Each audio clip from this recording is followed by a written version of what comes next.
اللہ کی شان دیکھیں، ایک صحابی تھے ابو بصیر، خدا کی قدرت یہ ہے کہ وہ مشرکین مکہ سے وہ یہیں تھے، تو ان کو موقع ملا تو وہ بھاگ کے مدینے آ گئے۔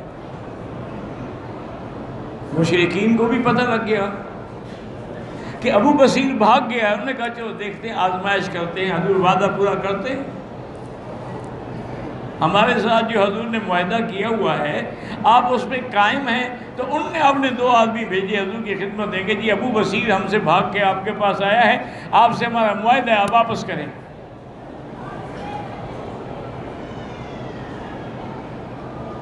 وہ 2 آدمی جب پہنچے، انہوں نے کہا، حضور نے ابو بصیر کو بلایا، ابھی یہ کیا بات ہے؟ اس نے کہا حضرت مجھے موقع ملا، میں ان کے ظلم سے بھاگ کے آ گیا ہوں۔ اور فرمایا ہم تو معاہدہ کر چکے ہیں، آپ کو واپس جانا ہوگا۔ انہوں نے کہا زمین اگر آپ کا حکم ہے تو ٹھیک ہے، اگر آپ مجھے پھر اسی جہنم میں بھیجنا چاہتے ہیں کہ وہ کافر مجھ پر ظلم کرے، میں راضی ہوں، وہ ٹھیک، جو آپ کا حکم مان لیا۔ وہ دونوں کافر مشرک جو تھے ابو بصیر کو لے کے ساتھ چل پڑے، اور ان کو تسلی تھی کہ یار بادلنے کی کیا ضرورت ہے، ایک آدمی کہاں بھاگ جائے گا، نہ اس کے پاس کوئی ہتھیار ہے، نہ تلوار ہے، نہ نیزہ ہے، نہ تیر ہے، کیا کرے گا یہ؟ ایک جگہ جب انہوں نے رات کو پڑاؤ کیا تو کھانا وانا کھایا، تو انہوں نے ابو بصیر نے ایک بات کی بڑے طریقے سے، اس نے کہا یار یہ تلوار کہاں سے منگائی ہے تم نے؟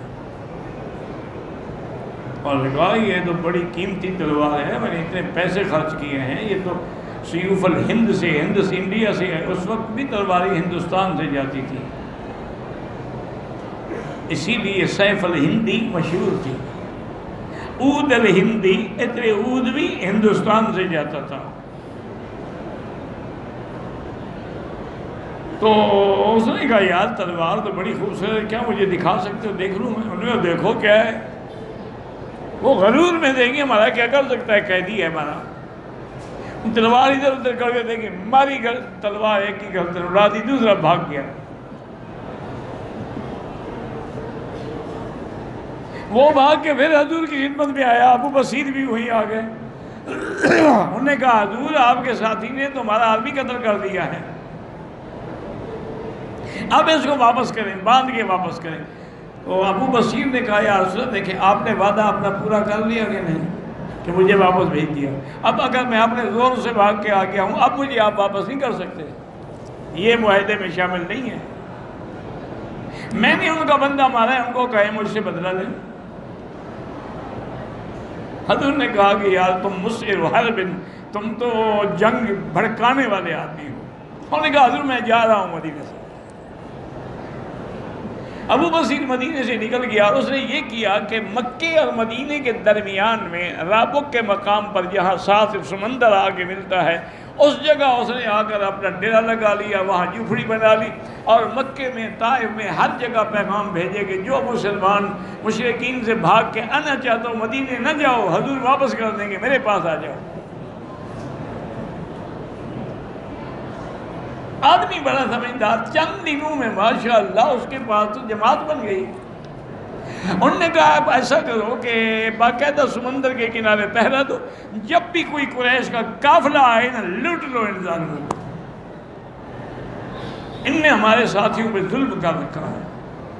انہوں نے 1-2 قافلے لوٹے نا جی، تو ابو سفیان درخواست لے کے حضور کے پاس خود پہنچ، انہوں نے کہا یا رسول اللہ معاہدہ ختم کرو اور اس کو بلا لو، مہربانی کر۔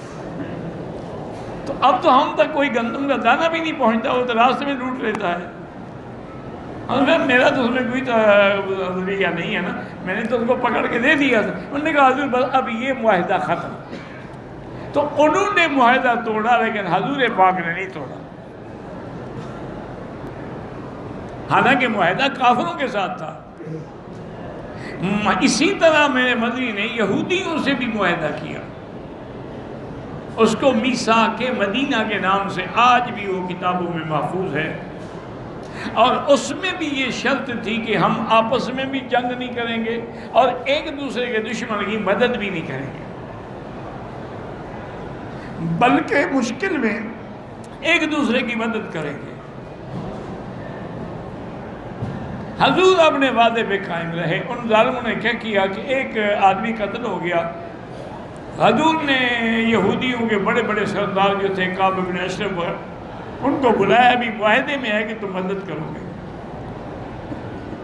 ہم نے اس کی دیت ادا کرنی ہے, تو اس دیت میں تم بھی مدد کرو. انہوں نے کہا جی بالکل ٹھیک ہے, لیکن شرط یہ ہے کہ آپ تشریف لے آئیں, آپ وہاں بیٹھے ہوں گے, ہم سب بڑے بڑے سرداروں کو بلا لیں گے اور سب کے ذمہ لگا دیں گے, انشاءاللہ ساری دیت ہم ادا کر دیں گے. حضور خوش ہو گئے.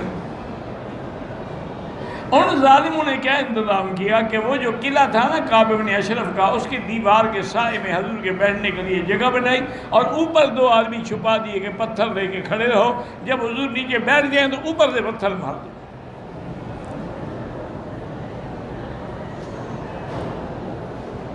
مسلمانوں سے اب کیا یار اتفاق ہے کہ پتھر گر گئے, ہم نے تو نہیں مارا. تو اب یہ معاہدہ بھی یہودیوں نے توڑا, غداری کی.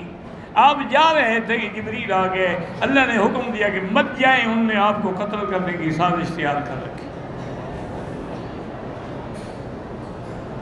لیکن کہنے کا مقصد یہ تھا کہ جب وعدہ کرو تو ہر حال میں پورا کرو. وعدہ خلافی کرنا منافق کا کام ہے, مسلمان کا کام نہیں ہے. ایک بات. دوسری بات یہ ہے کہ اگر قسم کھا لو تو پھر قسم بھی نہ توڑو, قسم بھی پوری کرو. لیکن کبھی ایسا بھی ہوتا ہے کہ ایک آدمی مثلا جذبات میں آ کے بھائی سے جھگڑا ہو گیا, قسم کھا لیتا ہے کہ جی مجھے خدا کی اللہ کی قسم ہے بھائی جان میں اب تیرے گھر میں کبھی نہیں آؤں گا, تو یہ قسم غلط ہے. اور ایسا واقعہ خود سیدنا ابی بکر صدیق رضی اللہ تعالی عنہ کو پیش آیا. کیونکہ سیدنا ابو بکر کی عادت تھی کہ وہ حضور کے ساتھ رہتے تھے, حتیٰ کہ عشاء کے بعد بھی, کیونکہ اگر حضور بی بی عائشہ کے گھر جاتے تو اس کی بیٹی تھی, تو حضرت ابو بکر بھی چلے جاتے تو کافی دیر, جب تک کہ حضور کھانے اور آرام کے لیے تیاری نہ کرتے ابو بکر ساتھ رہتے, بعد میں واپس آتے. حضرت ابو بکر کے گھر میں مہمان تھے, انہوں نے حکم بھیجا گھر میں کوئی ان کو کھانا کھلا دو, مجھے حضور کی خدمت میں دیر ہو جاتی ہے. اب مہمان تو بھوکے نہ بیٹھے رہے نا, تو ان نے حضرت ابو بکر کو دیر ہو گئی, واپس آئے, بیوی سے پوچھا ہاں مہمانوں کو کھانا دے دیا؟ انہوں نے کہا کیسے دے؟ انہوں نے کہا کہ ہم نہیں کھاتے. ہم نے بڑا اصرار کیا, انہوں نے کہا واللہ لا ناکلو, ہمیں اللہ کی قسم ہے ہم نہیں کھائیں گے جب تک ابو بکر ہمارے پاس نہیں کھائے گا. تو انہوں نے قسم کھا لی. حضرت ابو بکر بھی غصے میں آ گئے, فرمایا واللہ لا آکل معہم, میں بھی ان کے ساتھ نہیں کھاؤں گا. یہ کیا بات ہے, مہمان ہیں, ہم کھانا دے رہے ہیں, وہ قسمیں کھا رہے ہیں. بی بی نے کہا کہ ابو بکر بات سنو, مہمان بھی نہ کھائیں, آپ بھی نہ کھائیں, واللہ لا آکل, میں بھی قسم کھاتی ہوں کہ میں بھی کھانا نہیں کھاؤں. اب تھوڑی دیر گزری, حضرت ابو بکر نے سوچا اور فرمایا لا حول ولا قوت الا باللہ العلی العظیم, شیطان نے غصہ دلا دیا, میں قسم کھا بیٹھا. اب مہمان بھی بھوکے رہے, میری بیوی بھی بھوکی رہے, میں بھی بھوکا. انہوں نے کہا چلو میں قسم توڑتا ہوں. کھانا لے کے چلے گئے, جا کے مہمانوں کو کھلایا. کہا اللہ کے بندے ایسا نہیں کرتے کہ قسم کھا لی, میں نے بھی غصے میں قسم کھا لی. اب تم لوگوں نے تو قسم نہیں توڑی نا, تمہاری قسم تو پوری ہو گئی کہ ابو بکر کے ساتھ کھائیں گے, میں تو آ گیا, لیکن میری قسم تو ٹوٹ گئی.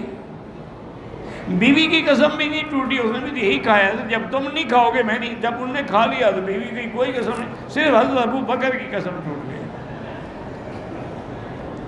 انہوں نے حضور کی خدمت میں عرض کیا کہ یا رسول اللہ اس طرح واقعہ ہو, اور فرمایا فلیات خیر منہا, جو کام اچھا تھا آپ نے اچھا کیا, مہمانوں کو کھانا کھلانا اچھا کام ہے, قسم کا کفارہ ادا, اور وہ کفارہ یہ ہے کہ 10 مسکینوں کو کھانا کھلا دو.